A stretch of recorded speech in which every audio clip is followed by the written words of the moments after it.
My mom introduced me at my cousin's wedding as the one we don't talk about. I was standing right next to her when she said it. Stay with me, because what happened 14 months later at that same family's Christmas dinner, they will never recover from. Let me tell you about my family. My mom, Renee, the kind of woman who keeps a mental scoreboard of every child's achievement and recites it out loud at family gatherings like a sports announcer. My sister got a nursing degree. Renee mentions it every 45 minutes. My brother bought a 3-bedroom house at 28. She framed the listing. Me? She told relatives I was still figuring things out for 11 years straight. My brother, Derek, broad shoulders, firm handshake, the kind of guy who forwards motivational quotes at 6 a.m. and means them.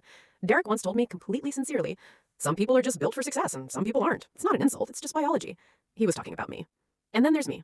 No degree, drove a 2009 Civic with a cracked dashboard, wore the same 3 hoodies in rotation, worked from a laptop in a studio apartment that smelled like old carpet, and ambition nobody else could see. Looking back, I should have let them in sooner, but honestly, the silence was protecting something I wasn't ready to share. It started small. An e-commerce store I built at 2 a.m. after getting passed over for a 3rd promotion at a job I hated. Then a 2nd store. Then I started teaching other people how to do it, and that took off in a way I genuinely didn't expect. By year 2, I was quietly clearing more in a month than Derek made in a year. I told no one. Not because I was being strategic, but because I'd spent so long being the punchline that I genuinely didn't know how to hand them a reason to rewrite the story. I needed to be sure it was real first. I needed to be sure. So I bought a house, cash, tucked away in a part of town nobody in my family had any reason to drive through. I upgraded the car, nothing flashy, just reliable. I kept showing up to family events in regular clothes, deflecting questions about work with still doing the online thing, watching them nod slowly the way you do when you've already written someone off.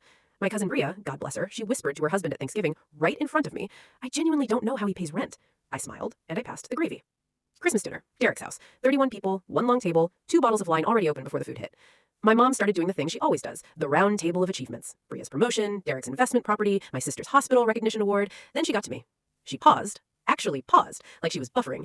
Then she said with a small, almost apologetic smile, and he's still exploring his options. The table laughed. Not cruelly, just easily, the way people laugh at things they've always laughed at. Derek patted my shoulder. Hey, it's not for everyone, man. And something just shifted. I put my fork down, and I said, very quietly, Mom, you remember last month when you asked me to help Derek refinance his investment property because the bank kept declining him? The table went still. I covered it. The whole thing. I didn't say anything because he asked me not to.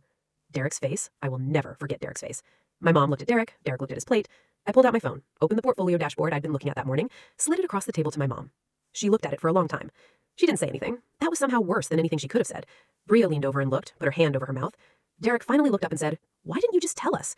And I looked at him, my brother, who told me some people aren't built for success, and I said, because for 11 years, not one of you asked. Nobody finished their food. My mom cried later, not at the table, in the kitchen, alone, where she thought no one could hear. I stood in the hallway outside that kitchen for a full minute. I didn't go in. Maybe I should have. Maybe that's the part of this I'm still working through, because winning didn't feel like winning. It felt like standing in a room where all the air had been let out. My relationship with Derek has never fully come back. We talk, we're civil, but something between us calcified that night, and I think we both know it. My mom calls more now, asks real questions, listens differently.